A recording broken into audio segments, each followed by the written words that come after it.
In the year 2000, the world went a little crazy. One company had no money. It made no profit. It only had a funny sock puppet. But somehow, this company was worth millions of dollars. Everyone thought this was normal. It was not normal. To understand this crazy story, we need to go back in time. We need to go to the 1990s. Life was different then. Fashion was bad, and music was loud. But then, something amazing happened. The World Wide Web arrived. Before this, computers were boring. They were just big calculators. But now, computers could talk to each other. You could send messages. You could read the news. You could look at pictures of cats. It was magic. Everyone was very excited. But there was a small problem. Most people did not understand the Internet. They just knew it was the future. It was like a shiny new toy. Business people looked at the Internet and saw money. Lots of money. They thought, I can sell things here.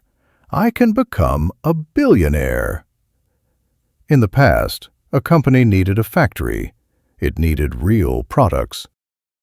That was hard work. But with the Internet, people thought the rules were different. They thought, I just need a website. It was a new world, and everyone wanted to join the party. So the party started. Investors are people who give money to businesses. Usually, investors are careful. They check the math. They ask hard questions. But in the 1990s, they stopped thinking. They only wanted speed. They wanted to get rich today, not tomorrow. This was called dot-com mania. It was a crazy time. It became very easy to get money. You did not need a good product. You did not need a business plan. You only needed one thing. You needed a name with .com at the end. Imagine a scene. A man walks into an office. He says, I want to sell bananas. The investors say, boring, go away. Then the man says, wait, I want to sell bananas.com. Suddenly, the investors jump up. They scream, genius! Here is $10 million. It sounds like a joke, but this actually happened. Companies added .com to their names, and their value doubled overnight. It was absurd. Now these new companies had millions of dollars. Did they build factories? No. Did they improve their technology? Not really. They did something much more fun. They spent the money on parties. Big parties. They bought expensive chairs for their offices. They hired famous singers for their events. One company spent millions of dollars on a TV ad with a sock puppet. The ad was funny. People laughed. But the company sold pet food. The ad did not help sell pet food. That was a problem. In the old days, companies needed profit. Profit is when you make more money than you spend. It is a simple rule. But the dot-com companies said, Profit is for losers. We do not need profit. We need to get big. They thought if enough people visited their website, the money would appear later, like magic. So they sold things for very low prices. Sometimes they lost money on every sale. They said, "Don't worry, we are growing." This logic was terrible. It made no sense. But the stock market loved it. The stock market is where people buy and sell parts of companies. Prices went up and up and up. Regular people started buying stocks too. Taxi drivers gave stock tips. Your grandma bought stocks. Everyone looked at their computer screens and smiled. Their money doubled every week. Everyone felt like a genius. They thought, "I am so smart at business." They were not smart. They were just lucky. They were inside a bubble. And bubbles have a bad habit.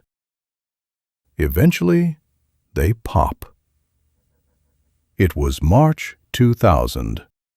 The bubble was huge.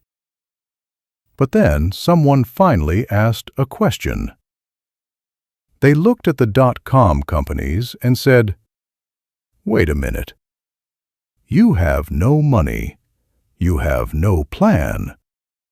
Why is this stock expensive?" Suddenly, everyone woke up. It was like a cold shower. Investors realized the companies were empty shells. There was nothing inside. Not good. Panic started instantly. It was total chaos. Everyone ran to the exit at the same time. On Monday, everybody wanted to buy. On Tuesday, everybody wanted to sell. People screamed into their phones, "Sell! Sell everything! Now!" The computer screens turned red. Stock prices crashed down. They fell like a stone in deep water. It was a disaster. Companies that were worth billions became worth zero. In just a few weeks, all the money disappeared. It went poof, just like magic. But this was bad magic. The people who felt like geniuses were now very sad. They looked at their expensive office chairs. They looked at their sock puppets. And they cried. The party was officially over. After the crash, silence fell. The big party was definitely finished. Hundreds of dot-com companies disappeared forever.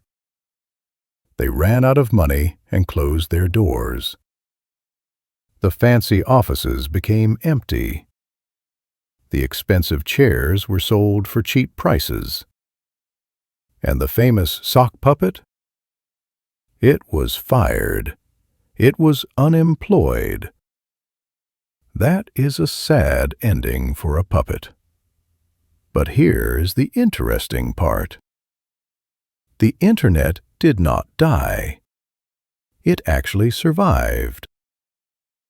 A few tough companies made it through the disaster. One of them was a simple online bookstore. It was called Amazon. During the crash, Amazon lost a lot of value. People said, "It is over." But the owner, Jeff Bezos, did not panic.